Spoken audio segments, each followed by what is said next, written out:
The science vessel Meek Inquiry hung in the black silence above Earth, like a needle floating over a sleeping animal. And senior xenobiologist Thyrak stood at the observation rail, with all four of his hands clasped behind his back, watching the blue planet turn beneath him with the slow patience of something that did not know it was being watched. He had done this 612 times before, orbiting 612 worlds, scanning 612 ecosystems, and cataloging 612 of the most pathetic creatures the galaxy had ever produced. And in all that time, he had never once doubted the process. The process was simple, and it was old, and it was sacred to the Velthari Dominion. Before you spoke to a civilization, before you offered trade or made threats or planted your flag on their soil, you found the weakest thing living on their world, and you put it in a cage, and that cage went into the bestiary aboard the capital station, throne of spines, where it would sit forever as a reminder that the Dominion had measured your world and found it soft enough to take. Thyrak believed in the process the way he believed in gravity, which is to say, he did not think about it at all. He turned from the observation rail and walked into the scanning theater, where his team of 11 junior xenobiologists sat at curved consoles that wrapped around the room like the ribs of some enormous creature, and every one of them was already feeding data into the Frailty Index, which was the tool that made the whole thing work. The Frailty Index was elegant in its cruelty, a composite scoring system that measured mass and speed and natural armor and venom lethality and aggression and regeneration and environmental tolerance, and it mashed all of those numbers together into a single score between 0 and 10.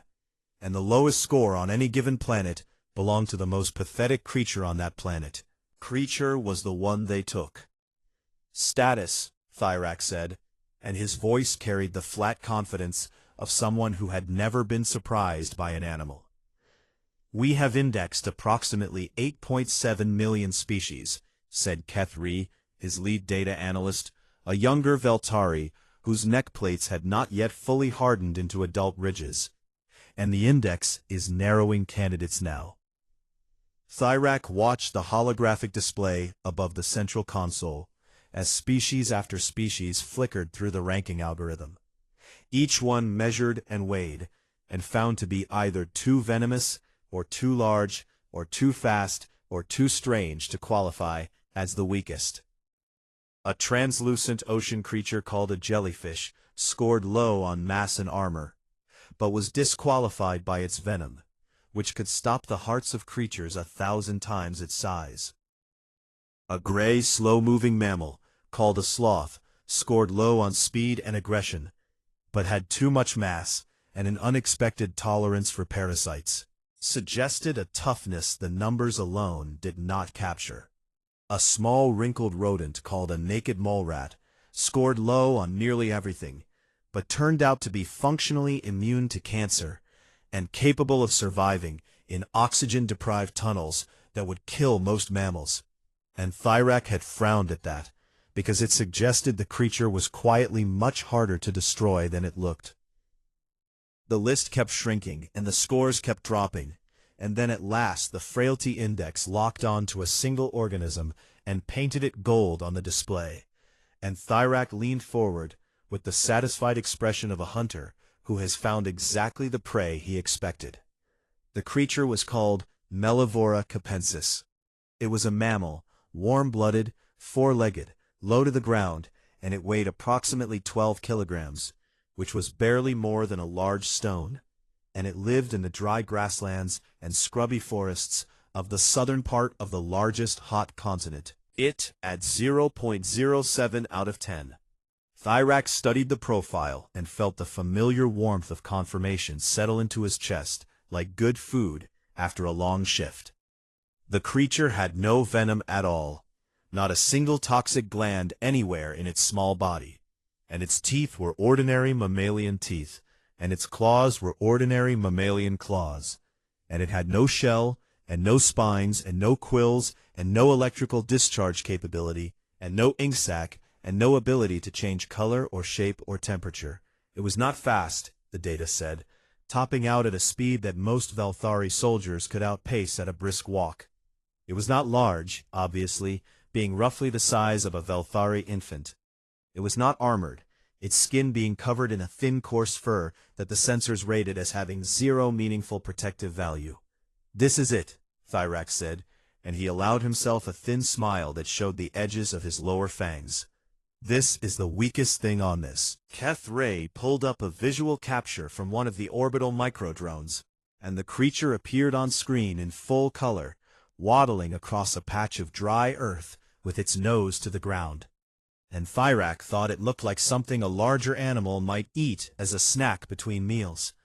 Something so unremarkable that even the planet itself seemed barely aware of its existence.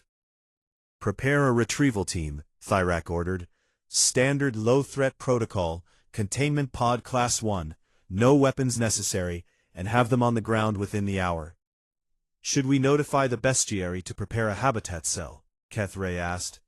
"Level 1, Thyrak said, which was the lowest security tier in the entire facility, the one they used for decorative mosses and bioluminescent plankton and other things that could not escape a jar. This creature will require nothing more." He looked at the score one last time, that beautiful number glowing gold on the display, 07, and he felt proud of it the way a collector feels proud of a particularly rare and fragile specimen. Something so delicate that the mere act of holding it might break it. He turned to his team and clasped his upper hands together in the gesture of formal completion. "Log it," he said. "Planet designation 4119, local name Earth, weakest organism identified, Mellivora capensis, common name." He checked the human language database and found the translation, "Honey badger, retrieval authorized," and flagged the planet as soft environment, low resistance, minimal biological threat. Every one of those words would turn out to be wrong. But Thyrak did not know that yet, and so he stood tall and confident in the blue light of the scanning theater, while the retrieval shuttle detached from the belly of the meek inquiry and fell toward Africa like a small metal seed dropping into soil that was far more dangerous than it looked. Because none were deemed necessary. The 4 soldiers inside it carried only a standard containment pod the size of a suitcase, and a low-grade stasis net designed for insects and small amphibians, and the unshakable belief that a creature weighing 12 kilograms could not possibly be a problem. They were wrong about all of it. The Kalahari was dark and dry and enormous, and the retrieval shuttle set down on a flat stretch of cracked earth, under a sky so full of stars that even the Veltari soldiers, who had seen the stars from between them, paused for a moment to look up before remembering they had a job to do. Field Commander Dren was the first one out of the shuttle, and he was not a small creature himself, standing nearly 2 meters tall, with the thick armored plates of a veteran who had served on 9 extraction missions across 6 different star systems. And he had once wrestled a carnivorous amphibian into a containment unit using nothing but his lower arms and his patience, and he considered this mission to be an insult to his skills. He was here to catch something that weighed 12 kilograms.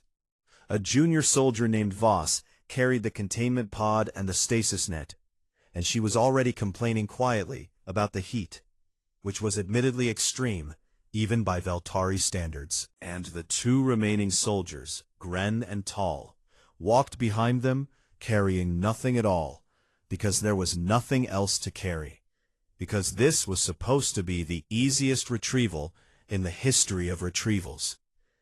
The drone had tracked the target to a termite mound approximately 300 meters east of the landing site, and Dren led them there at a casual pace, not even bothering to activate his tactical overlay, because he did not believe for one moment that he would need it. They found the honey badger exactly where the drone said it would be. It was digging into the side of the termite mound with a slow and methodical intensity, its thick claws pulling out chunks of hardened earth and tossing them aside without any apparent concern for the 4 alien, soldiers standing 6 meters behind it. Dren studied it, and felt a wave of something close to pity. It was small and low, and shaped like a flattened loaf, and its fur was dark on the bottom and pale gray on top, and it moved with the unhurried confidence of something that had never once in its entire life considered the possibility that it might be in danger. "Deploy the stasis net," Dren said. Voss armed the net, which was a gossamer-thin mesh of energy-reactive polymer designed to wrap around a target and lock its muscles into temporary paralysis. And she had used it dozens of times on creatures far larger and more dangerous than this one. And she fired it with the casual accuracy of someone tossing a blanket over a sleeping child. The net hit the honey badger and wrapped around it perfectly, and for exactly 1.5 seconds the creature was still. Then it was not still. The badger twisted inside the net with a violence that made no sense for its size, and its claws, which the Frailty Index had rated as ordinary mammalian claws of no significant threat value, cut through the polymer mesh like it was wet paper, and within 4 seconds the creature was free and standing on the ground, facing them, and making a sound that Dren had never heard before. It was a low, rattling hiss that seemed to come from somewhere deep inside the animal, somewhere that should not have existed in something that small, and it vibrated in a frequency that Dren felt in his lower jaw plates, and it did not sound like fear. It sounded like a warning. "Equipment malfunction," Voss said quickly. "The net must have been defective." "Use the reinforced snare," Dren said, because he was a practical soldier and he did not waste time on explanations when there was still a job to do. Voss pulled out the backup restraint, a reinforced polymer snare rated for creatures up to 120 kilograms, which was 10 times the mass of their target, and she deployed it around the badger with mechanical precision. And the snare tightened and locked, and for a moment Dren thought the job was done. Not struggled against it, not pulled at it, not tried to wiggle free, but actually put its teeth on the reinforced polymer cable and chewed through it the way a person might chew through a piece of dried fruit, with patience and determination, and an absolute refusal to accept that the thing holding it was supposed to be stronger than its jaw. Dren stared at the frayed ends of the snare, and then looked at the badger, which was now standing in the open air again and staring directly at him with small black eyes that held no fear and no confusion and no submission, only a calm and bottomless aggression that seemed far too large for the skull that contained it. "Drone retrieval," Dren ordered, and his voice was a little less casual than it had been 5 minutes ago. Gren activated the containment drone, a small flying unit with a gravity-assisted grip tendril designed to lift and transport specimens from a safe altitude, locked its tendril around the badger, and lifted it 3 meters into the air. For 2 seconds the badger hung there, suspended above the dark earth of the Kalahari. And it looked almost comical, this small, angry loaf, dangling in the grip of superior technology. Then it twisted its body in a way that should not have been possible for a creature with a skeleton, rotating nearly 180 degrees inside its own skin, which seemed to be only loosely attached to the muscle and bone beneath it, and it sank its teeth into the drone's grip tendril and bit clean through it. The drone lurched, and the badger fell 3 meters to the ground and hit the earth with a heavy thud, and Dren fully expected it to be injured or stunned or at least momentarily dazed. It was none of those things. It landed and rolled once and came up on its feet, and without any pause at all, without even a moment of recovery, it charged directly at Gren, who was the nearest soldier. And Gren was a trained military operative who had served in 2 ground campaigns, and he was wearing full tactical armor rated against plasma shrapnel. And the badger hit his lower leg at full speed and bit through the outer plating. Not scratched it, not dented it, but bit through it, leaving a ragged hole in material that was designed to stop superheated gas. Gren screamed and kicked, and the badger let go and backed off, but it did not run away. It just stood there at a distance of about 2 meters, hissing that deep rattling hiss, watching them, waiting, as if it was honestly and sincerely considering whether to attack again. Dren opened a comm channel to the meek inquiry with hands that were not shaking, because Veltheri hands did not shake. But they were certainly less steady than they had been when this mission started. "Thyrak," he said, "we need a graviton cage, triple-layered, maximum field density." There was a pause on the other end. Pause that meant the person listening was trying to decide if they had heard correctly. "For a 12-kilogram mammal," Thyrak said. "Yes," Dren said. "The one scored at 0.07. "Yes." Another pause, longer this time. "Sending the cage now," Thyrak said, and Dren could hear in his voice the first faint crack in a confidence that had never been cracked before. The graviton cage arrived, and they deployed it, and the Badger was finally contained inside a shimmering cube of force that pressed inward from every direction and held it suspended in the center like an insect in amber. And even then, even inside a cage that could hold a creature 500 times its mass, it did not stop fighting. It bit at the energy field and clawed at it and twisted and hissed, and it did these things all the way back to the shuttle, and all the way up through the atmosphere, and all the way into the docking bay of the meek inquiry. Finally stepped off the shuttle and removed his helmet. There was a groove in the interior wall of the shuttle that had not been there before. A shallow channel chewed into military-grade composite by an animal that weighed 12 kilograms. Dren looked at the groove for a long time. Then he opened a private channel to Thyrak and said the words that would eventually reach the highest levels of the Velthari Dominion and change the way an entire empire thought about a small blue planet in an unremarkable arm of the galaxy. "Thyrak," he said quietly, "I do not think this creature knows it is small." The Dominion bestiary aboard the capital station Throne of Spines was the largest collection of captured organisms in the known galaxy, and it stretched across 47 decks and contained specimens from over 4,000 conquered worlds, each one housed in a habitat cell calibrated precisely to its strength and danger level. And it was managed by a staff of 300 curators who had collectively never lost a specimen in over 900 years of operation. That record was about to end. The honey badger, still designated as Subject 0.07 in the official logs, arrived at the bestiary at the start of the station's third shift cycle and was processed by a junior curator named Felth, who looked at the transfer file and saw the Level 1 habitat assignment and the frailty index score and felt mildly insulted that anyone had thought this was worth his time.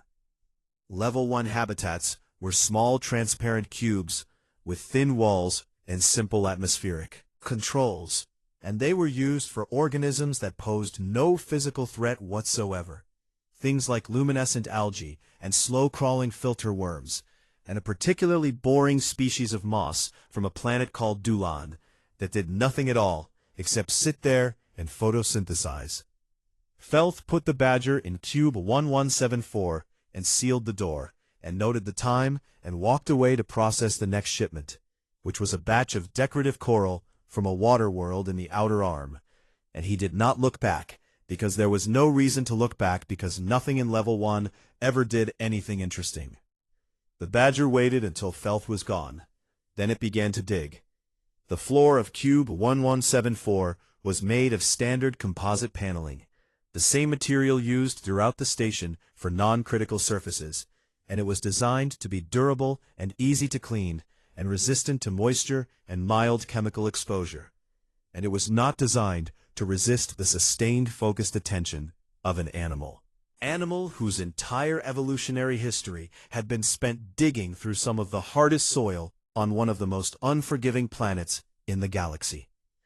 The Badger's claws found the seam where two panels met, and it worked at that seam with a patience that bordered on the philosophical, scraping and pulling and wedging and pushing. And within 40 minutes, it had peeled back enough of the panel to expose the maintenance conduit beneath.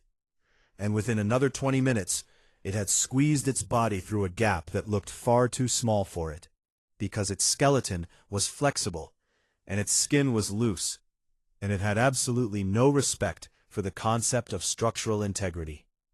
It emerged in the Level 3 wing. Level 3 was where they kept the mid-range specimens, creatures with moderate threat ratings that required reinforced enclosures and basic security protocols. And among the residents of Level 3 was a serpent analog from the planet Moor, a long, sinuous creature with glistening scales and venom glands that produced a neurotoxin capable of killing most carbon-based organisms within seconds of contact. The Murian serpent had a frailty index score of 4.2, which meant it was rated as roughly 60 times more dangerous than the honey badger. The honey badger found the serpent's enclosure and got inside through a ventilation gap that the designers had never bothered to secure, because nothing in the bestiary had ever moved between enclosures before, and the possibility had simply never been considered.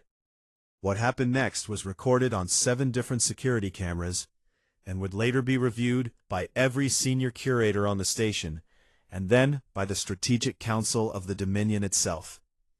The serpent struck the badger 3 times. Each strike delivered enough venom to kill a creature 50 times the badger's mass, and the badger took all 3 strikes and staggered and wobbled and sat down for approximately 4 minutes while the venom did whatever it was going to do, and then it stood up and shook itself and walked over to the serpent and killed it and ate most of it. The alarms went off at the 57-minute mark. A security team found the badger asleep inside the serpent's enclosure, curled up on a bed of shed scales, with what the team leader would later describe in his report as an expression of total satisfaction.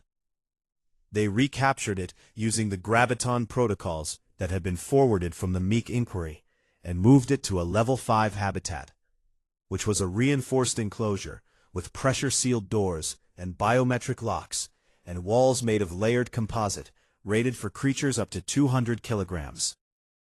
The badger escaped in under 3 hours. It broke the feeding hatch mechanism by jamming its body against the sliding panel at an angle that created a leverage point the designers had not anticipated, and it forced the hatch open wide enough to squeeze through, and once free it wandered through the Level 5 wing with what the security cameras showed was a casual and exploratory attitude, sniffing at enclosures and scratching at walls, and generally behaving as if the entire bestiary had been built for its personal entertainment. They found it inside the enclosure of a massive armored herbivore from the planet Goss, a creature the size of a small ground vehicle, with a frailty index score of 6.1 and a thick shell of calcified plates that could deflect projectile weapons. The herbivore was pressed into the far corner of its enclosure, trembling. The badger was sleeping in the center of the habitat, having apparently claimed the space as its own through nothing more than sheer attitude. The second recapture required 4 soldiers and a reinforced graviton cage, and by the time it was done, the entire bestiary security team was aware that something unprecedented was happening on their station. Moved the badger to Level 7. Level 7 had energy-shielded walls and automated countermeasure systems, and dedicated monitoring staff, and it was where they kept things like pack hunters and territorial predators and large venomous arthropods that had a tendency to test their boundaries. The badger lasted 6 hours in Level 7 before it chewed through a fiber-optic relay cable that ran behind the rear wall of its enclosure, and the damage to that cable triggered a cascading security lockdown across 3 entire decks of the station, sealing blast doors and activating emergency protocols, and causing approximately 2,000 crew members to report to their emergency stations, because the bestiary's automated systems could not determine whether the breach was a containment failure or an act of sabotage. It took 4 hours to trace the source of the lockdown to a single chewed cable in a single enclosure occupied by a single 12-kilogram mammal from a planet that had been classified as a soft environment, low-resistance world. That was when they called the Master Curator. Urish was old, even by Velthari standards. Her plates weathered to a dull silver, her eyes carrying the calm weight of someone who had spent 200 years studying the most dangerous creatures in the galaxy, and had never once been impressed by any of them. She reviewed the footage in silence. She watched the badger tear through the stasis net on Earth. She watched it chew through the reinforced snare. She watched it bite through military-grade armor. She watched it shrug off venom that should have killed it 3 times over. She watched it eat a creature rated 60 times higher than itself on the same index that had called it the weakest thing on its planet. She watched it intimidate an armored herbivore into a corner by doing nothing more than existing in the same space with the energy of something that could not be reasoned with. She watched it cause a 3-deck security lockdown by chewing on a cable. Urish turned off the display and sat in the dark for a long time.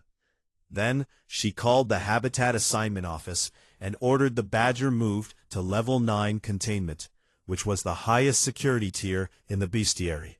A tier with energy barriers and automated sedation systems and round-the-clock monitoring and walls thick enough to hold creatures that could tear through starship hulls.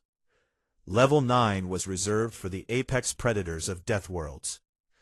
A technician on the other end of the call hesitated and asked if there had been a mistake in the transfer order, because the subject's file still listed a frailty index score of 0.07. "Rescore it," Urish said. The technician asked to what value. Urish was quiet for a moment, and in that silence was the sound of 200 years of certainty developing its first crack.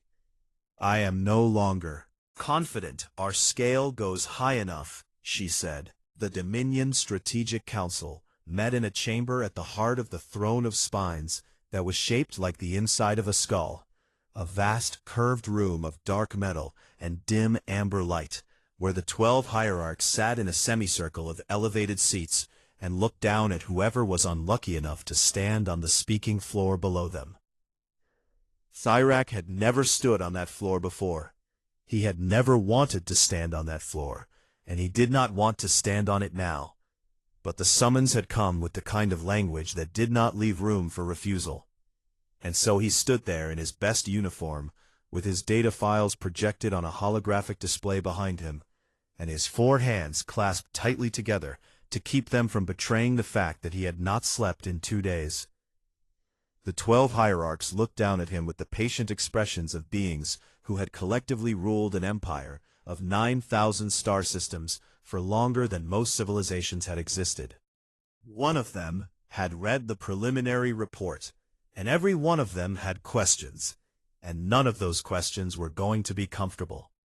"Begin," said Hierarch Vaughn, who was the youngest of the 12, and therefore the one tasked with managing proceedings, and her voice echoed in the skull-shaped chamber like a stone dropped into a well. Thyrak began. He showed them the footage first, because he had learned over the past 2 days that no amount of words could prepare someone for the reality of what the honey badger was. And he let the footage speak for itself, while he narrated the key points in a voice that he kept as steady as he could manage. He showed them the stasis net being torn apart in 4 seconds. He showed them the reinforced snare being chewed through in 90. He showed them the drone tendril being bitten clean through in midair. He showed them the military-grade leg armor with a ragged hole in it. Serpent. 3 strikes delivered, enough venom to kill a battalion, and then the honey badger standing up and eating the serpent as if the venom had been a mild seasoning. He showed them the Level 5 breakout, and the Level 7 cable incident, and the 3-deck lockdown, and the armored herbivore cowering in its own enclosure, while a creature 1/50th its size slept in the middle of the room. When the footage ended, the chamber was very quiet. Thyrak took a breath and moved to the part that he had been dreading. "The question before this council," he said, "is not what this creature can do, because we have seen what it can do, and the answer is apparently everything, regardless of whether its body should be capable of doing it." He paused and steadied himself. The question is what this creature means. He brought up the frailty index breakdown on the display and walked through it piece by piece. By every physical metric we measure, this animal is unremarkable, he said. It has no venom, no significant natural armor, no unusual speed, no exceptional mass, no special senses, no biological weapons of any kind. And if you looked at the numbers alone, you would conclude, as I did, that it was one of the most helpless organisms on its planet. But the numbers are wrong, he continued. Not because they were calculated incorrectly, but because they do not measure the thing that makes this creature what it is. He pulled up a neural scan that the bestiary medical team had performed while the badger was briefly sedated during one of its transfers. This animal's brain is wired differently from anything in our database, Thyrak said. Its neurochemistry produces a response to threat stimuli that we have never encountered before in any species on any world. And the response is this: when the honey badger perceives a threat, any threat, regardless of size or power or lethality, its brain does not activate a fear response. It does not calculate odds of survival. It does not trigger a flight instinct. It does not even produce the chemical markers associated with caution. He let that sink in for a moment. Instead, it defaults to aggression, he said. Every time, without exception, the honey badger's neurological response to danger is to attack. And this is not bravery as we understand bravery, because bravery requires the presence of fear that is then overcome. And this creature does not appear to experience that first step at all. It is not that it is too stupid to be afraid, he clarified, because he could see the question forming on several of the hierarchs' faces. Its problem-solving ability is remarkably high for its brain size. It uses tools, it remembers locations, it plans multi-step strategies to access food sources. It is by any measure an intelligent animal. It simply does not care, he said. It has looked at every predator on its planet, 10 times its mass, and 100 times its killing power, and it has decided, on a neurological level that it cannot override, that none of them are a problem. The chamber was still very quiet.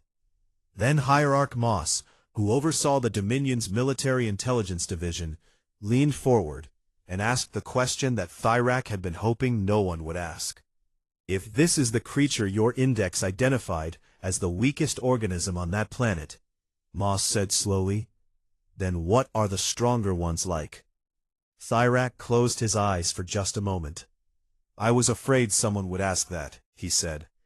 He pulled up Earth's full ecological profile, and he walked the 12 hierarchs through it the way a doctor might walk a patient through a particularly devastating diagnosis, slowly and carefully, and with a tone that suggested they should probably be sitting down, which they already were. He showed them the saltwater crocodile, a 4-meter armored reptile with the strongest bite force of any living animal on the planet, a creature that had survived essentially unchanged for tens of millions of years because nothing had ever been able to improve upon its design. He showed them the box jellyfish, a translucent ocean creature with tentacles that delivered a venom so powerful it could stop a human heart in minutes. And that was considered one of the most painful substances on the planet. He showed them the army ants, which moved in colonies of millions and consumed everything in their path with the efficiency of a biological weapon. He showed them the parasitic wasp, which laid its eggs inside living creatures so that its young could eat their way out from the inside. He showed them the cassowary, which was a bird, a category of animal that on most worlds was associated with fragility and song, but which on Earth had evolved into a 2-meter-tall creature with a blade-like claw on each foot that could disembowel a full-grown human with a single kick. He showed them all of this, and then he stopped and pulled up the file on the dominant species. And then there are the humans, Thyrak said. The humans live alongside all of these creatures, he said. They share a planet with venomous serpents, and apex predators, and parasitic organisms, and they have not fled from any of them. They have not hidden. They have not retreated to safe zones and built walls and hoped for the best. They tamed wolves and turned them into pets, he said. They climbed onto the backs of animals 10 times their size and rode them into battle. They walked into hives full of stinging insects to take their honey and called this a profession. They put the most dangerous creatures on their planet into cages and then charged other humans money to come look at them for entertainment. They split the atom, he said, and his voice was very quiet now. They cracked open the fundamental building blocks of matter itself, not because they needed to, but because they wanted to know what would happen. And the honey badger, he said, the creature we identified as the weakest thing on their world, the thing that scored 0.07 on our index. They know about it. They have studied it, and they do not fear it. They admire it, he said. They have a phrase in their most widely spoken language, he said, pulling up a translation file. The phrase is, honey badger don't care, and they say it with approval, with recognition, with the kind of respect that suggests they see something of themselves in a 12-kilogram animal that fights everything and fears nothing. The chamber was so silent that Thyrak could hear the hum of the station's atmospheric processors 3 decks away. Hierarch Keth was the eldest of the 12, old enough that her plates had gone white, and her eyes had dimmed to a pale amber, and she had not spoken in this chamber in over a year, because she generally felt that the others talked too much. But she spoke now. Their weakest beast chews through warship plating and refuses to die from poisons that would dissolve our soldiers, she said, and her voice was like dry wind over stone. Their strongest beasts conquered their planet, and the humans conquered all of them. She looked at Thyrak. We are not invading that world, she said. The vote was unanimous. Earth was recategorized from mid-threat to a designation that the Dominion had only used twice before in its 11,000-year history. A designation that did not mean dangerous, and did not mean hostile, and did not mean powerful, but instead meant something much simpler and much more frightening. The designation was, do not engage, existential risk. The file on humanity was sealed and stamped and archived in the deepest vaults of the Dominion's strategic records, with a single annotation, written in the old formal script that the base was sealed. Veltari, used for warnings so serious they were meant to last forever. The annotation read, leave them alone. 6 months passed, and Thyrak spent most of them not sleeping. He had been reassigned from the Meek Inquiry to a desk on the Throne of Spines, where his new job was to study humanity from a safe distance, which in this case meant from the other side of the galaxy, through layers of encrypted surveillance drones that had been positioned around Earth's solar system with the kind of care usually reserved for monitoring unstable stars. He read everything the drones sent back, and he watched the humans with a fascination that had long since replaced his original contempt.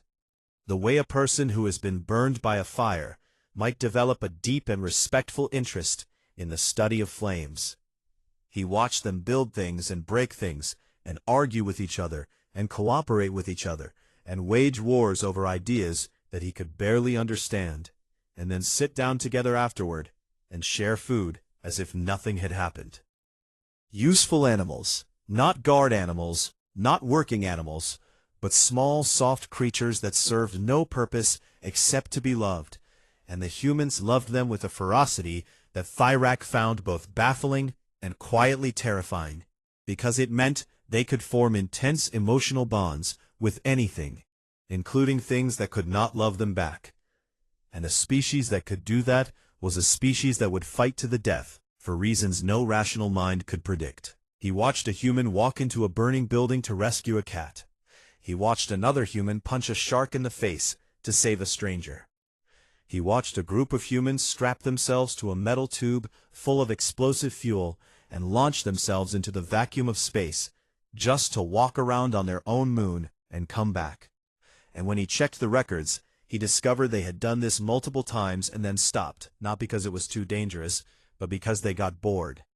He compiled all of this into a report that grew longer every week, and that no one on the Strategic Council wanted to read, because every page of it made the decision to leave Earth alone seem more and more like the smartest thing the Dominion had ever done.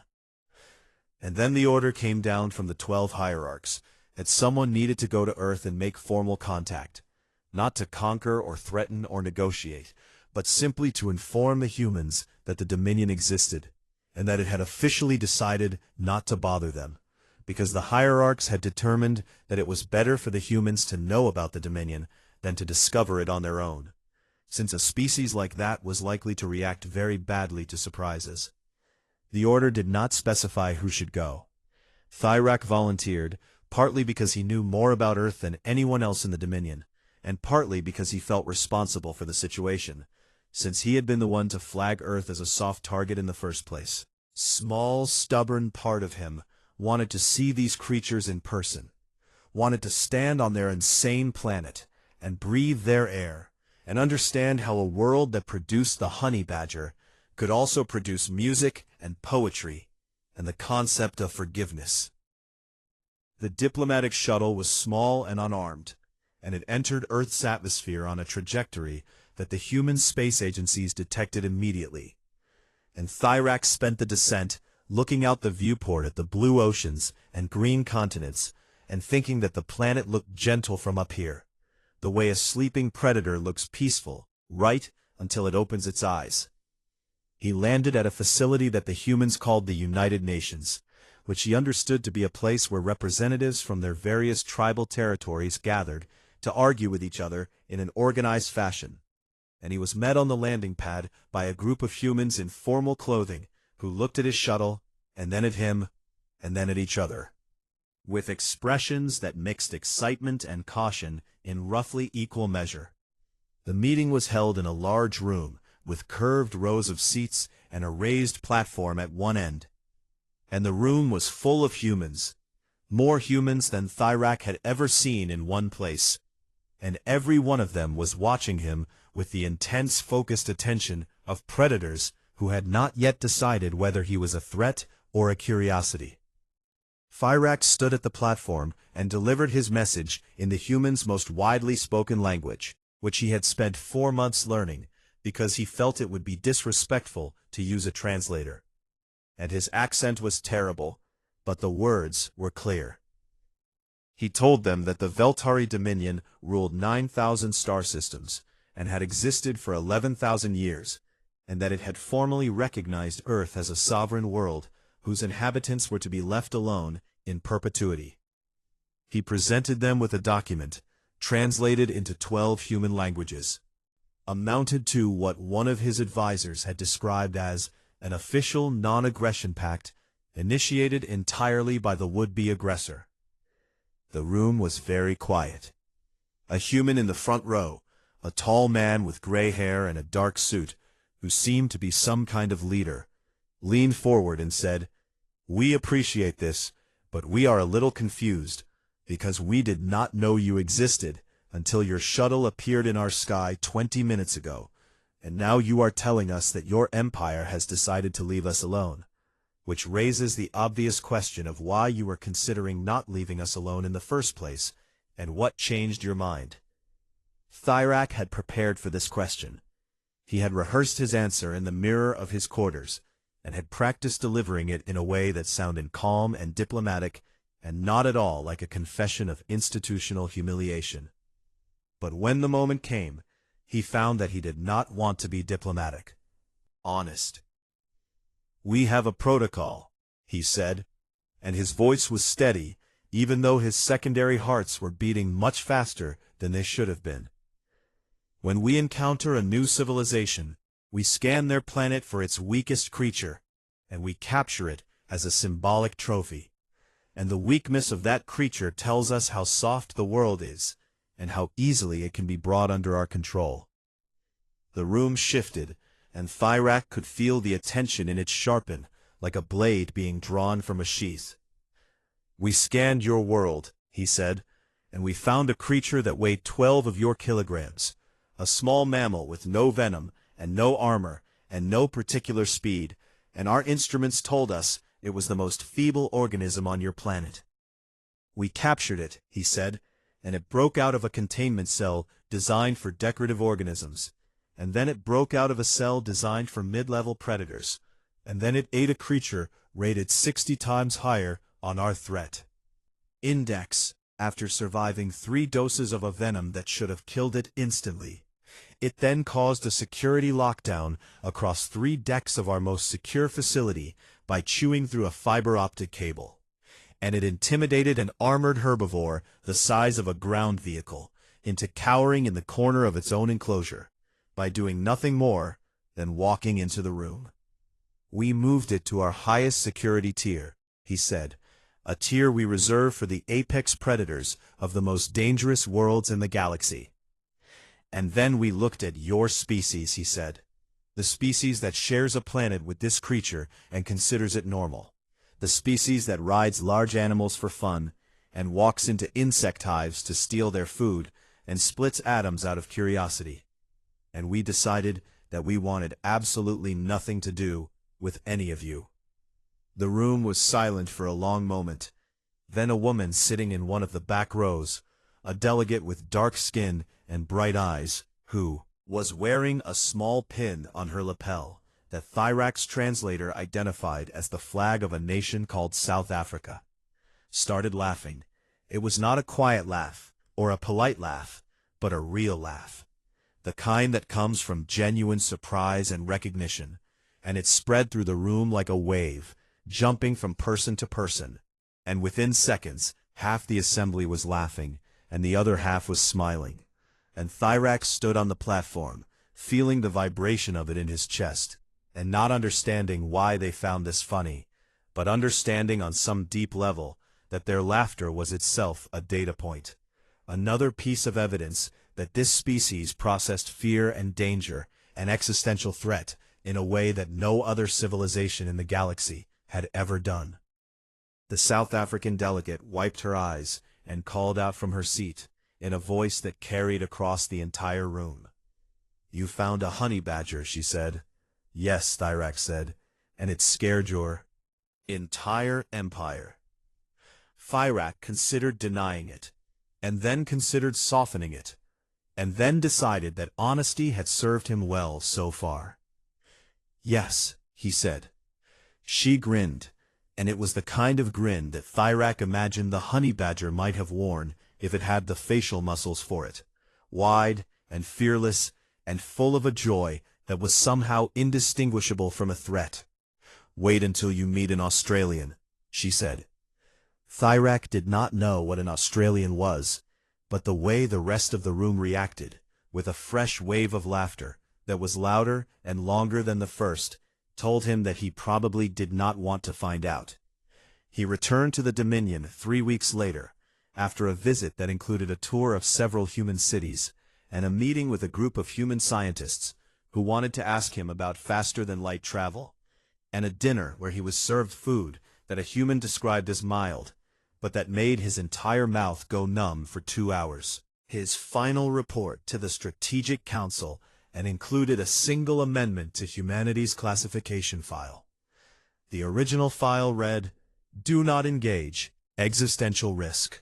Thyrax's amendment added a single line beneath it, 7 words that he felt captured everything he had learned about the species that had grown up on a death world, and somehow come out the other side, not hardened or broken, but laughing. The line read, "They think this is funny." And below that, in the space reserved for the official threat assessment, he deleted the old rating and replaced it with a word that the Dominion had never used before in any file on any species in 11,000 years of galactic expansion. The word was unquantifiable.